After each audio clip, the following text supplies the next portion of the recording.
complètement crevé là.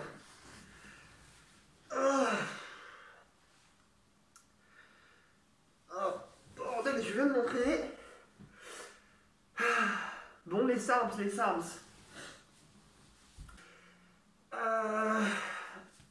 Excellent. Baby.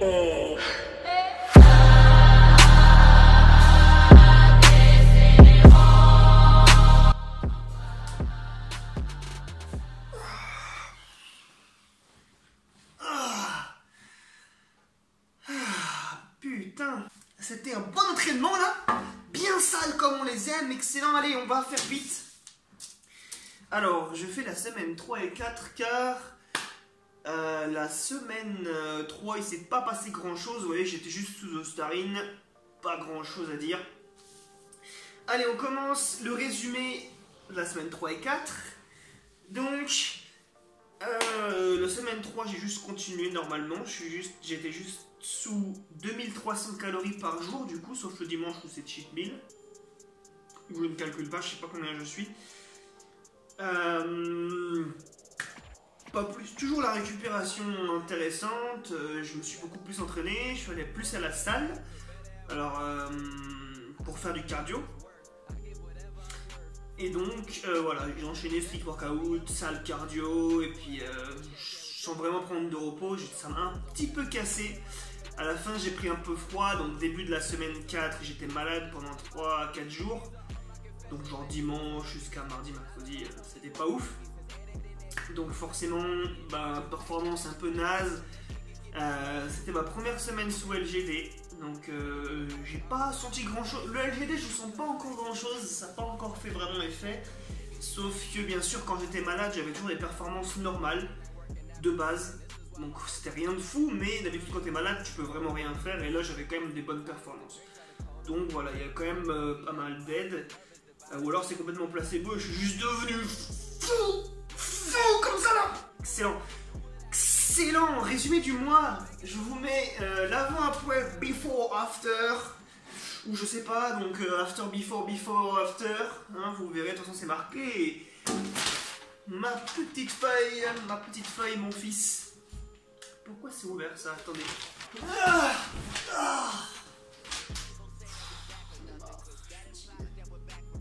Ouais, le truc c'est que bizarrement je sais pas si je commence à sentir de la léthargie ou alors c'est que vraiment j'étais trop en overtraining. J'ai vraiment eu du mal cette semaine là, donc là on est lundi, donc c'était la semaine passée. J'ai vraiment eu beaucoup de mal à m'entraîner, de part parce qu'au début j'étais malade et puis ensuite j'étais vraiment cassé, je sais pas trop pourquoi, j'ai du mal à dormir, etc.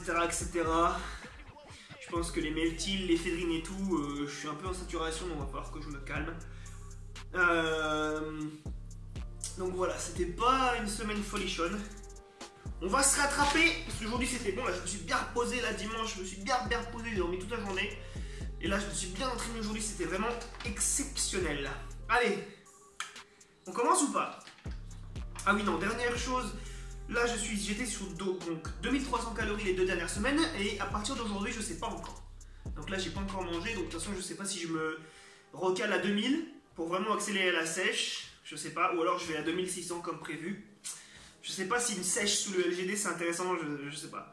Avant de manger je vais faire une bonne réflexion. Normalement je suis censé être à 2600 cette semaine mais je sais pas encore. Tu vois là j'ai 2300. 2300, j'ai l'impression que c'est ma maintenance, c'est quand même super triste, hein. Bon, on va voir. Soit je retourne à 2000 calories pour vraiment sécher, j'ai envie d'être shredded, moi. On bat les couilles de grossir. Bon, allez. Le premier point de cette vidéo, don't take shit before being... Ok. Forcément, quand vous voulez commencer à vous enhance, donc ne prenez pas de produits dopants comme les stéros, les SARS, le Clenbu, tout ça, ce sont des drogues qui sont performance enhancing et illégales, qui sont pas extrêmes pour la santé quand tu sais pas t'en servir, et même de toute façon il y a un prix à payer dans tous les cas, hein. Soit tu vas pas te sentir bien, soit tu vas avoir des effets négatifs, etc. Il faut savoir se relancer, etc. Et voilà, ce que je veux dire, c'est que avant de commencer ça, soyez irréprochable. Déjà, il y a plusieurs années d'expérience. Ça sert à rien d'en prendre quand vous commencez. Vous avez déjà une marge de progression extrême. C'est quand vous commencez à avoir des plateaux et à vraiment stagner que vous pouvez commencer à travailler avec ce genre de produit.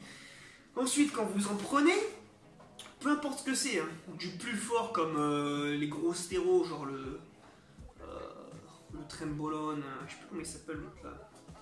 Bref, jusqu'à même un petit truc pas très puissant comme les SARS, ou même juste un truc pour cut, comme du KMBU ou du DNP, ou bref. Soyez irréprochable, c'est-à-dire sur votre diète, sur votre récupération de votre sommeil et sur votre entraînement. C'est pas compliqué, pesez vos aliments, adoptez le nombre de calories en fonction de vos objectifs de la cure, hein. C'est pas je fais une cure pour faire une cure, Moret, ah non, c'est un objectif de prise de masse, de sèche, de recomposition. Vous mangez en fonction, vous avez vos bonnes macros, il faut être très précis. Pareil, sur ton entraînement, il faut se donner encore plus, vraiment, ça te permet d'aller plus loin, donc va plus loin. Si tu restes sur ton canapé comme ça et que tu prends des produits dopants, ça ne sert absolument à rien, tu n'auras absolument pas de résultat en fait. Si, tu auras des effets négatifs, mais tu n'auras pas d'effets positifs parce que tu fais pas plus. Voilà. Si tu es systématique, tu t'entraînes normalement. Si tu te dopes, entraîne-toi 2 fois plus. Ça devrait te permettre de t'entraîner plus. Alors entraîne-toi plus. Parce que si tu t'entraînes normalement, c'est de la merde, ça sert à rien. Tu gâches juste de l'argent. Ok, niveau de l'agressivité. L'agressivité, y a des moments où je sens, et j'aime pas trop ça, mais je sens que je suis vraiment devenu irritable. Ça c'est violent. Y a vraiment des petits moments où pendant quelques heures, je pars au quart de tour, je pète des câbles pour rien, what the fuck.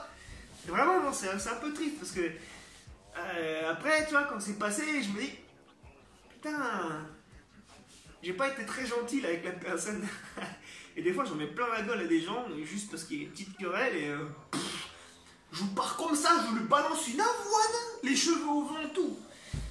Allez, donc l'agressivité, je sens que, hein, très bien. J'ai commencé cette semaine à prendre, enfin aujourd'hui à prendre mon anti-estrogène, donc l'arimistane, à raison de 50 mg par jour. Je vais pouvoir, soit je prends 25, soit je prends 50, c'est pas très important. Pour l'instant, c'est la première semaine que j'en prends. J'ai attendu d'en prendre, j'ai attendu maintenant parce qu'il me reste 4 semaines de cure. Du coup, comme je peux en prendre jusqu'à 8 semaines maximales et qu'il y a 1 mois de post-cycle therapy avec 75 mg par jour, je commence que maintenant, voilà. Donc l'arimistane, on le rappelle, ça évite que ma testostérone naturelle qui est très élevée déjà dans le corps, vu que les SARMs bindent sur les récepteurs et empêchent la testostérone d'elle-même se bind, etc. Donc le corps peut transformer cette testostérone en estrogène. Pour éviter ça, arimistane. Parce que l'arimistane c'est pas très puissant, donc tu peux en prendre un cycle sans problème. Ok. L'arcine, donc mon pré-workout fat burn au DMHA, c'est vraiment de la merde. C'est vraiment, j'arrête. Je l'ai pris 3 fois. Je l'ai pris 2 fois au début, je pouvais pas dormir. Déjà l'effet est pas ouf. La première fois l'effet était pas mal en cardio. Ça m'a bien tenu chaud. La deuxième fois, j'ai rien senti du tout. Et les 2 fois, je n'ai pas pu dormir de la nuit du tout. Donc c'est vraiment casse-couille.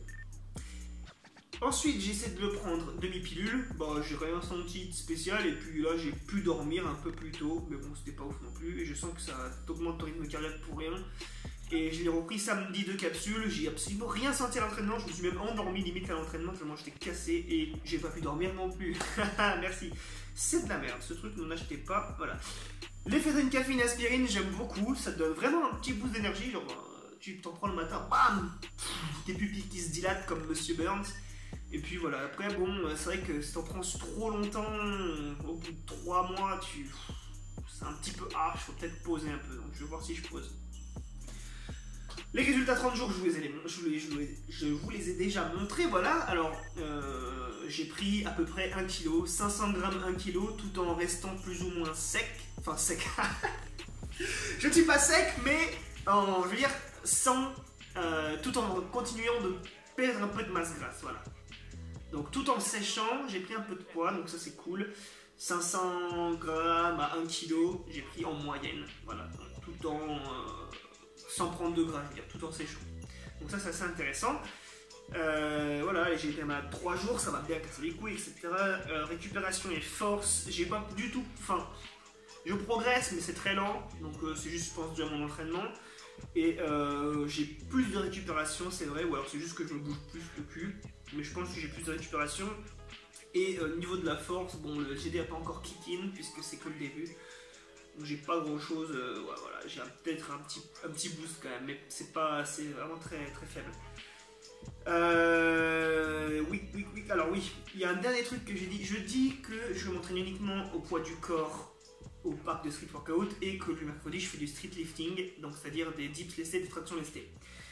Il est possible que je commence à bosser mes points faibles en salle avec des poids. C'est-à-dire que quand tu vas en salle et que tu as un niveau assez avancé, bon, ce qui n'est pas mon cas, tu te mets à utiliser la salle comme un outil. C'est-à-dire que tu te regardes physiquement et tu vois où sont tes points faibles, qu'est-ce qui est disproportionné, qu'est-ce que tu as besoin de travailler. Et moi, en plus de ça, j'aimerais avoir des plus gros biceps parce qu'ils sont pas assez gros. J'ai surtout du triceps du haut dips.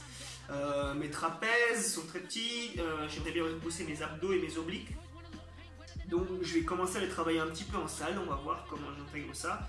Et j'ai aussi besoin de tester des exercices pour m'aider au street workout. Par exemple du soulevé de terre pour le front lever, comme m'a conseillé un gars dans les commentaires, qui est coach, il me semble. Je crois qu'il a, j'ai vu, il a un site de coaching. Donc voilà, je pense travailler un peu mes abdos en salle, travailler du soulevé de terre, travailler un petit peu peut-être du tirage d'eau pour essayer d'aller au maximum pour augmenter ma performance en front lever pull-up. Bon voilà, si je me fais du tirage comme ça et que je force bien derrière, ça va peut-être me renforcer. Je vais essayer vraiment de voir si j'intègre un petit peu de salle, ça va me faire progresser un street workout. Parce que de toute façon, c'est jamais bon de faire qu'une seule chose, donc on va voir. Peut-être qu'en mixant, je vais progresser dans les deux sports et ça va être intéressant. Voilà, je pense que c'est tout. Ah non, dernière petite chose. Vu que j'ai vraiment du mal à dormir, le sommeil c'est vraiment pas ouf et je sens que si je dormais bien, je pourrais faire tellement plus parce que ma récupération serait excellente. Il y a à ma connaissance 2 choses qui peuvent aider vraiment au sommeil, 3 plutôt. Mais le premier, donc c'est ce que je prends déjà, la mélatonine, mais c'est plutôt si tu es déjà en carence de mélatonine ou pour te recaler si tu as du jet lag par exemple, quand tu vas en prendre, de base quand ton corps en sécrète, c'est c'est pour le sommeil en fait, c'est pour ton rythme circadien, donc si tu en prends, ça va essayer de t'aider à te recaler. Donc moi j'en prends, c'est vrai que ça me fait surtout faire des rêves de bâtard, toutes les nuits c'est des aventures, bref, c'est extrême. Donc le GABA qui est un neurotransmetteur, il me semble, hein, j'ai pas envie de dire de la merde, mais des fois je sors des termes scientifiques comme ça et ça se trouve c'est complètement des conneries. C'est un significant role as a neurotransmitter, ok. Ouais mais c'est ça. Donc c'est pour le cerveau, c'est normalement je crois, voilà, c'est sécrété par le corps, tout ça, etc. Tu peux avoir des taux de GABA qui peuvent causer de la dépression, un mauvais sommeil, etc. Donc, alors, je sais très bien qu'il y a beaucoup d'études qui disent que le GABA ne passe pas la brain barrier, donc en le prenant oralement, ça sert à rien, ça ne marchera pas, tu ne pourras pas en avoir dans le cerveau, enfin augmenter tes taux de GABA naturels.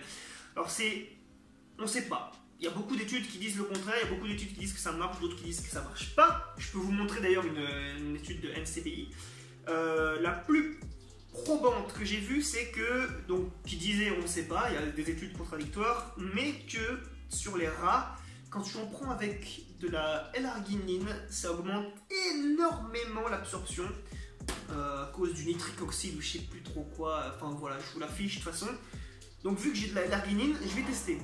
Je vais en prendre ce soir, 1 heure avant de me coucher, je crois, hein, un truc comme ça. Je sais pas quand est-ce qu'ils disent de le prendre là. 30 minutes before sleep. Voilà. J'ai pris de la L-arginine aujourd'hui, donc je sais pas si ça va faire effet ou pas. Mais j'en ai pris assez longtemps. Donc ce que je vais faire, c'est que là, je vais tester aujourd'hui d'en prendre comme ça avant de me coucher. Et demain, je vais en prendre aussi, mais je vais le doser avec de la L-arginine et on va voir si c'est vrai, si ça absorbe plus, si est-ce qu'on fonctionne un peu comme les rats. Voilà, donc le GABA, en plus ça coûte assez cher cette merde, donc j'espère que ça marche, parce que si ça marche pas, bon ben, perte d'argent, déjà j'en ai pas beaucoup. Excellent, excellent. Voilà, je crois que c'est tout pour ces 2 semaines. Voilà, le LGD, je vais commencer à 8 mg dans 1 semaine. Voilà, donc on verra ce qui se passe, on verra ce qui ne se passe pas. Abonnez-vous, mettez un petit pouce bleu, hein, un petit like. Ce sera très sympa et il y aura beaucoup de news qui arrivent aussi au niveau du développement web, des projets, tout ça. Ouh là là là là, ça va faire mal. Allez!